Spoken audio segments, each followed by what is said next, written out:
folks, this is Vince with Dad's Gaming Addiction, and welcome to another episode of Vintage Story. Today we'll be talking about bees.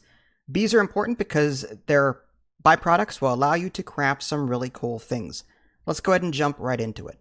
First, you'll want to make some skeps. Skeps are bee homes that allow the bees to create byproducts for you. Bees will travel from skep to skep, typically. When you find a beehive in the wild, you won't be able to take that beehive home.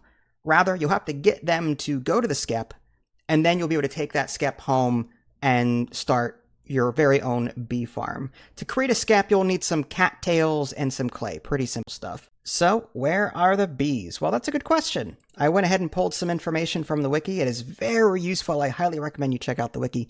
Anyway, beehive spawning climates where all three values in the following chart intersect. You're looking for a particular temperature range, a particular rainfall range, and a particular forest density range. And for those of you that don't want to do the math on that, all you got to do is hit C to open up your character inventory and look at the rainfall in this area section. You want an area that's common or very common. You're 1/3 of the way there if you manage to get that. Now look for a high density tree area. And so as long as you see like maple trees or redwood, walnut, any place that's between 6 and 24 degrees Celsius, again, you can hit C to open up your character sheet, your character inventory, and you'll see what the temperature currently is. Keep in mind, depending on the season, it may be warmer, colder, whatever. But typically, you're looking for a temperate or hot zone. So if you're really far north or really far south, chances are you're not going to find any natural beehives. Now, admittedly, this may take some time. So keep traveling and keep walking until you hear some very loud buzzing. When you find the tree with the beehive high up, go ahead and put some skeps right underneath it. Next, you'll want to gather some flowers. Flowers are very important because the more flowers that you have surrounding a wild hive or a skep, the faster the bees grow and migrate to other skeps. So go around, punch a bunch of flowers, it doesn't matter what they are, and then go ahead and plant them next to your existing skeps. As you do this, look at the tooltip on the wild beehive and it'll say nearby flowers and give you a number. It may take some time for the flowers to register, so be patient. Use this chart to figure out how long you should wait until you need to check back on these bees. The more flowers that you have surrounding the skeps and the wild hive, the faster the bees will migrate. Now, once you have bees in your skep, you're going to need to be able to carry them back home. And to do that, you're going to need a free backpack slot. So take one of your 4 backpacks or whatever you got and move it off to the side so that you have room to carry the skep.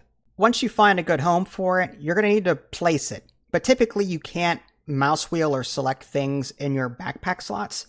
So you'll need to hold in your sprint button and mouse wheel at the same time, or hold in your sprint button and hit 1, 2, 3, or 4 in order to place it. Don't forget to surround your skeps with flowers. So skeps are consumable, meaning that you place them down, you let the bees do their thing, and they start branching out, doing their thing, and then finally they'll say harvestable on it. You'll have to actually break them open in order to collect everything inside. Now that will anger the bees sometimes, so you'll need to make a dummy. Highly recommend you create 1, 2, maybe 3 dummies, put them near these skeps so that you're not always getting stung. Now, getting back to the whole harvestable thing, whenever you hover your mouse over a skep, it may say populated, it may say harvestable, whatever.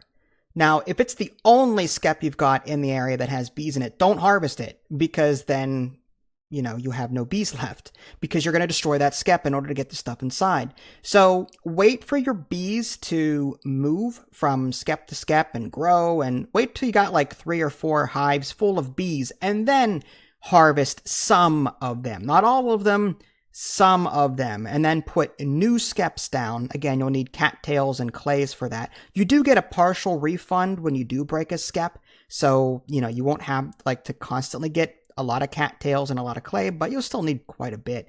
Now, again, as a reminder, the bees will be angry when you destroy their skeps to get the stuff inside, so make sure you've got a dummy or 2 nearby. Bees will not produce in very cold weather, so if you are very far north or very far south, you may see that they don't produce for a while in the wintertime. In my playthrough, I'm very far north, and they were out of commission for like 5 whole months. In that case, leave them be during the wintertime. Don't harvest them because they may not come back from that. So I leave them alone for 5-6 months until the weather warms back up again. Now, once I do harvest them, I'm going to get some honeycomb from them and maybe some cattails as a refund.